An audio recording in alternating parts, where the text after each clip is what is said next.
Rhinestone Queen. Today we're going to talk about tea dyeing elastic. I find so many times you have a dance costume that needs a little extra support, but you don't want to change the lines of the costume by adding an extra spaghetti strap, or you want the spaghetti straps to appear invisible. When that happens, all you need is some tea dyed elastic.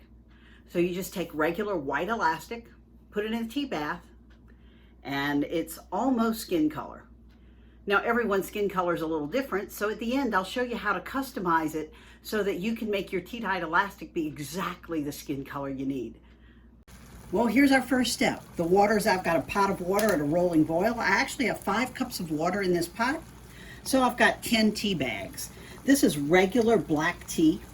I bought the cheapest I could find. I'm turning the stove off now, and I think I'll move this off the heat so that we don't catch little tags on fire. And I'm just going to drop these tea bags into the bath, let them sink in, and cover the pot. Let it steep for about 10 minutes. While the tea's steeping, let's talk about the sizes of elastic that you might want to use for some extra spaghetti straps. This is a 3/8 inch wide elastic. This is honestly the one I use the most often.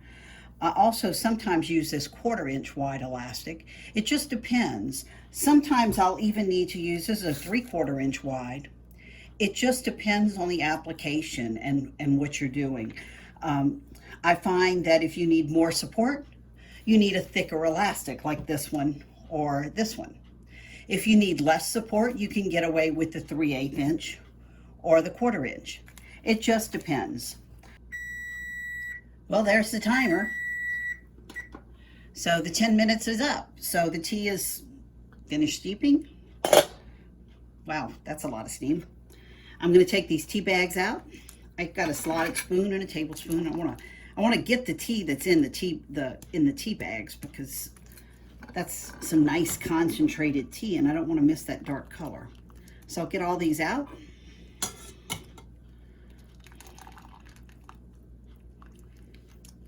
And now that they're all out, all that's left to do is to take my handy dandy elastic and drop it in. I want the elastic to have lots of room to move around, and I want to stir it so that we don't get any dark spots.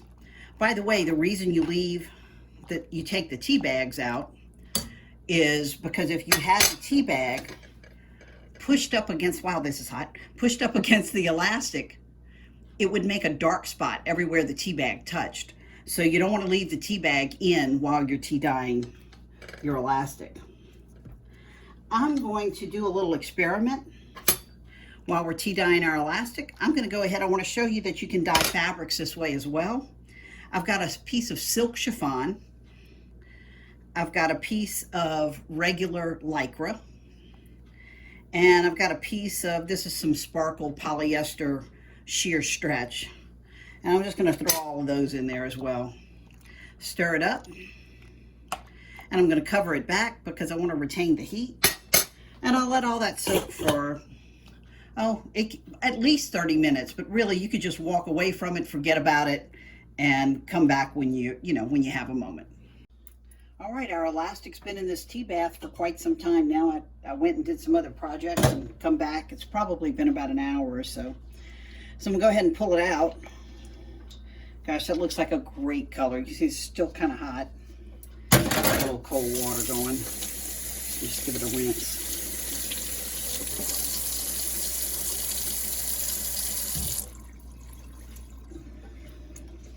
You can see that color looks really nice. You can see against my skin, it's fairly close to, it's a nice skin tone. So this will work really well. So now all I've got to do is just lay it out to dry. I'll pat it dry with this paper towel. And then I can lay it out to dry, and it's ready to go. Let's check our fabrics that I put in here and see how they did. I'm running some water and rinse them. Let's see. This is that polyester sparkle mesh that I had. And you can see it didn't dye a whole lot. And I think you'll find that the polyester fabrics don't take the dye quite as well as natural fabrics. Lycra, however, Even though it's a synthetic fiber, gosh, it takes the dye really well. There's the lycra fabric, and you can see it took the dye really well. Let's see if I can find that little piece of chiffon.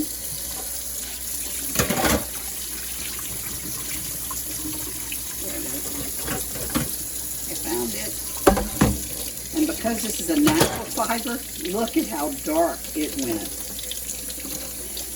You know, this is a good tip. Anytime you're going to dye something, you should always try a little bit ahead of time and see how it does. Because that may not be the color I want. Look how dark that is compared to my skin. If I was trying to achieve a skin tone, that's really dark.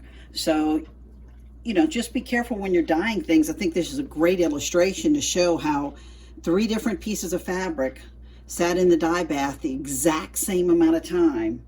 And you've got one that's very dark, one that's medium, and one that's very light. It depends on the fabric. So anytime you're going to dye something, you want to do a little test first. The elastic, however, it's always going to work this way. So here's how you make your tea-dyed elastic match your skin color exactly. All you need is your regular makeup base, whatever you use.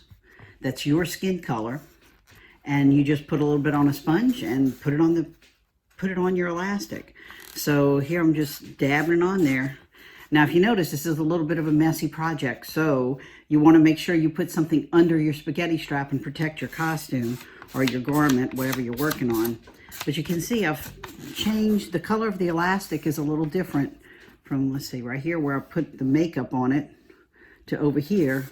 And this does match my skin color a little bit better than that one. It's a little bit lighter. This one's a little warmer. That matches my skin tone a little better. And my hands aren't exactly the same color as my face and my neck, so that actually will match my neck pretty well. It works with any color makeup base, so just whatever your skin tone is, go for it. Thank you so much for joining me for this elastic video. If you have any questions, please jot them in the comments below. And I'd love for you to follow my page, and also please like my Facebook page, Rhinestone Queen Costumes. Till we meet again.